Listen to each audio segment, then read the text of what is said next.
નમસ્કાર વિદ્યાર્થી મિત્રો, આપનું સ્વાગત છે આપણી ચેનલમાં. આજે આપણા વિડીયોની અંદર મુખ્યમંત્રી જ્ઞાન સાધના મેરિટ સ્કોલરશિપ યોજના વિશે વાત કરવાના છે. તો સૌથી પહેલા જો તમે ચેનલમાં નવા હોય તો ચેનલને જરૂર સબસ્ક્રાઇબ કરી દેજો, વિડીયોને લાઇક, કમેન્ટ અને શેર જરૂર કરી દેજો. તો આ યોજના કોના માટે છે અને આ યોજનાનો લાભ લેવા માટે તમારે શું કરવાનું છે, તો અહીંયા વિડીયોને અંત સુધી જોવા જરૂર પ્રયત્ન કરજો. ધોરણ 9 થી 12માં મેરિટ આધારિત તમને આ રાજ્ય સરકારની તમને મેરિટ સ્કોલરશિપ જે યોજના છે, બરાબર, તો એના વિશે આપણે સંપૂર્ણ માહિતી મેળવવાના છે.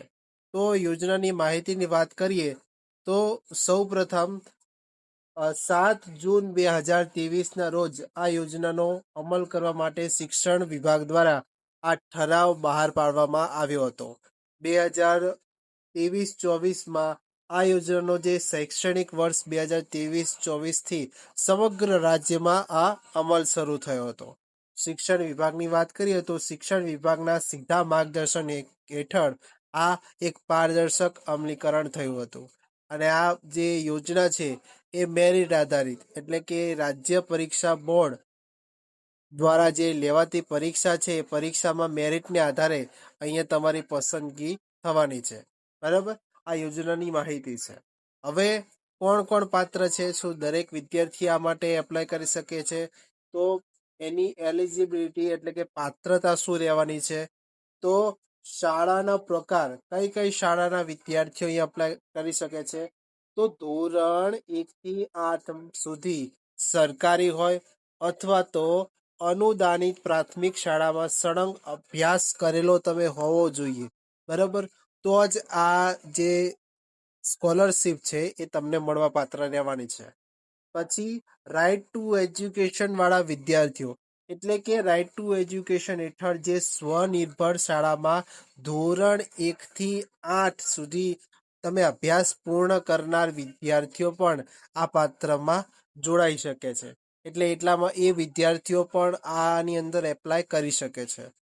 પછી અહીંયા જે મેરિટ છે કઈ રીતે, તો કસોટી આધારિત કે રાજ્ય પરીક્ષા બોર્ડ છે એ એક પ્રકારની ટેસ્ટ લેશે, પરીક્ષા લેશે અને મેરિટમાં જે સ્થાન મેળવશે અને ધોરણ 9માં પ્રવેશ મેળવવા માટે આ અનિવાર્ય રહેવાનું છે કે આ ધોરણ 9માં જે પ્રવેશ માટે તમારે આ જે સ્કોલરશિપ છે, આ જે એન્ટ્રન્સ ટેસ્ટ કહ્યો અથવા તો આ જે સ્કોલરશિપ ટેસ્ટ કહી લો, આ તમે આપશો તો જ તમને આ લાભ મળવા પાત્ર રહેવાનો છે. ત્યાર પછી આગળ વાત કરીએ તો આ યોજના કેવી રીતે કાર્ય કરવાની છે, આ યોજનાનું કાર્ય કેવી રીતે થવાનું છે, તો સૌથી પહેલા ધોરણ 8 પૂર્ણ એટલે કે વિદ્યાર્થીઓ માન્ય શાળામાંથી ધોરણ 8 પાસ કરેલું હોવું જોઈએ. ધોરણ 8 પાસ કરે તો એસસીબી એટલે કે રાજ્ય પરીક્ષા બોર્ડ છે એના દ્વારા જે સ્કોલરશિપ માટે જે પરીક્ષા લેવામાં આવે છે, પરીક્ષા આપે, એ પરીક્ષાના આધારે અહીંયા તેમની મેરિટના આધારે આખરી પસંદગી થવાની છે. અને ધોરણ 9માં પ્રવેશ લેવાની સાથે જ સ્કોલરશિપનો લાભ મળવો અહીંયા શરૂ થઈ જાય છે. એટલે જો મેરિટમાં તમે આવી જશો તો આ સ્કોલરશિપનો લાભ તમે લઈ શકો છો. હવે ઘણા વિદ્યાર્થીઓનો હજુ પ્રશ્ન હશે કે કેટલી સ્કોલરશિપ મળશે, તો સૌથી પહેલા એ જાણ્યા પહેલા આપણે એ પસંદગીની શાળાઓ વિશે વાત કરવી જરૂરી બની જાય છે. તો કે સરકારી શાળાઓ એટલે કે રાજ્ય સરકારના હસ્તકની તમામ માધ્યમિક અને ઉચ્ચતર માધ્યમિક શાળાઓનો અહીંયા સમાવેશ થઈ જાય છે. પછી ગ્રાન્ટીન એડ શાળાઓ એટલે કે સરકાર માન્ય અનુદાનિત જે શાળાઓમાં પ્રવેશ મેળવી શકાય છે. બીજી છે સ્વનિર્ભર શાળાઓ એટલે કે સેલ્ફ ફાઇનાન્સ કહી શકો, જેમાં 80% કે તેથી વધુ એસએસસી પરિણામ ધરાવતી સરકાર દ્વારા જે પસંદ થયેલી જે પ્રાઇવેટ શાળાઓ છે એ પ્રાઇવેટ શાળાઓ પણ અહીંયા આમાં ભાગ લઈ શકે છે. હવે તો આ જે સ્વનિર્ભર શાળામાં પ્રવેશ લેનાર વિદ્યાર્થીઓ માટે શું રહેવાનું છે, કઈ પ્રકારે યોજના માટે લાભ મળી શકે છે, તો જે સ્વનિર્ભર શાળામાં પ્રવેશ લેનાર વિદ્યાર્થીઓ છે તો એમાં ધોરણ 9-10 ની અંદર વાર્ષિક જે સ્કોલરશિપ જે છે પ્રતિ વર્ષ તમને આ સ્કોલરશીપ મળવા પાત્ર રહેશે એ 22,000 તમને પ્રતિ વર્ષ મળવા પાત્ર રહેવાની છે વાર્ષિક સ્કોલરશીપ.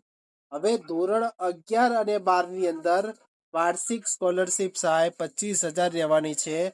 અહીંયા પ્રતિ વર્ષ અહીંયા જે આ સહાય છે એ મળવા પાત્ર રહેશે. પણ એવું નહીં કે દરેક વિદ્યાર્થીને આનો લાભ મળશે. તો જે વિદ્યાર્થીની હાજરી રેગ્યુલર હશે અને શૈક્ષણિક પ્રગતિના આધારે જ આ સહાય ચાલુ રહેશે. બરાબર. હવે અમુક જે લિમિટેશન હોય એ અહીંયા આવી જશે કે હવે તમે સ્કૂલ રેગ્યુલર જતા નથી તો આ યોજનાનો તમને લાભ મળી શકતો નથી. તો અહીંયા હાજરી પણ એટલી અહીંયા અગત્યનો ભાગ ભજવે છે. હવે માની લો કે તમે સેલ્ફ ફાઇનાન્સ નહીં એટલે સ્વનિર્ભર નહીં પરંતુ તમે સરકારી અથવા અનુદાનિત શાળા માટે તમે અભ્યાસ કરો છો અથવા લેવા માંગો છો તો ધોરણ 9-10 માટે વાર્ષિક સ્કોલરશીપ 6,000 એ વિદ્યાર્થીની સીધી આર્થિક સહાય મદદ કરી શકે છે. અને ધોરણ 11 અને 12 ની અંદર વાત કરીએ તો 7,000 વાર્ષિક સ્કોલરશીપ છે. એ ઉચ્ચ શિક્ષણ એટલે કે ઉચ્ચતર માધ્યમિકમાં શિક્ષણને પ્રોત્સાહન આપવા માટે અહીંયા આ યોજના અમલમાં મૂકવામાં આવી છે. તો સેલ્ફ ફાઇનાન્સ હોય, સરકારી હોય કે ગ્રાન્ટીનેડ હોય, ત્રણેય શાળાઓમાં તમને આ પ્રમાણે અલગ અલગ રીતે જેટલી સ્કોલરશીપ આપી છે એ તમને મળવા પાત્ર રહેવાની છે. તો અહીંયા જે શાળાના મળતી નાણાકીય સહાય છે તો આ યોજના હેઠળ જે પ્રવેશ આપતી શાળાઓ છે એ શાળાઓને પણ રાજ્ય સરકાર દ્વારા પ્રોત્સાહક સહાય આપવામાં આવતી હોય છે. ધોરણ 9-10 ની અંદર વાર્ષિક 3,000 સહાય આપે છે. ધોરણ 11-12 માટે વાર્ષિક 4,000 જેટલી સરકાર તરફથી એમને સહાય મળતી હોય છે. આ સહાય જે છે એ શાળાઓની શૈક્ષણિક સુવિધાઓ અને ગુણવત્તા વધારવા માટે ઉપયોગી થાય છે. હવે એ શિક્ષણમાં ઘણા બધા જે સુધારાઓ છે તો વાર્ષિક આટલી મદદ કરીને એ શૈક્ષણિક સુવિધાઓ ઊભી કરે છે અને ગુણવત્તા વધારી શકે છે. તો એ પણ અહીંયા સારી સહાય કહી શકીએ છે. મહત્વના મુદ્દાઓની વાત કરી લઈએ હવે કે 25,000 તેજસ્વી વિદ્યાર્થીઓને દર વર્ષે આ યોજનાનો લાભ મળતો હોય છે. ધોરણ 9 થી 12 સુધી સળંગ કેટલા 4 વર્ષ સુધી આ આર્થિક સહાય તમને મળતી હોય છે. આ યોજના સંપૂર્ણપણે પારદર્શક અને મેરિટ આધારિત પ્રક્રિયા રહેવાની છે.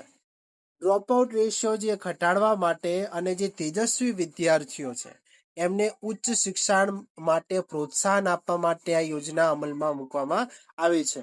સરકાર દ્વારા ખાસ કરીને પસંદ કરેલી જે શ્રેષ્ઠ શાળાઓમાં અભ્યાસની એક તક મળે છે આ યોજનાને કારણે. હવે છેલ્લે લાસ્ટમાં આ યોજનાનો સારાંશ જોઈ લઈએ કે આપણે શું ચર્ચા કરેલી છે. તો 25,000 જેટલા વાર્ષિક લાભાર્થી વિદ્યાર્થીઓ એટલે 25,000 જેટલા વિદ્યાર્થીઓને આ યોજનાનો લાભ મળે છે. તો એમાં કયા કયા ધોરણના વિદ્યાર્થીઓ કે 9 થી 12 એટલે ટોટલ 4 વર્ષ તમારે અહીંયા 4 વર્ષ જે છે આ યોજનાનો સળંગ લાભ તમે લઈ શકો છો. જે મહત્તમ વાર્ષિક સહાય છે એ 25,000 સુધીની રહેવાની છે. બરાબર. તો આ ગુજરાતના તેજસ્વી ભવિષ્ય માટે આ શિક્ષણ વિભાગનો એક મહત્વપૂર્ણ પ્રયાસ છે. જો તમે આ જે માહિતી છે એ તમને ગમી હોય તો વધુથી વધુ તમારા મિત્રો સુધી શેર કરો.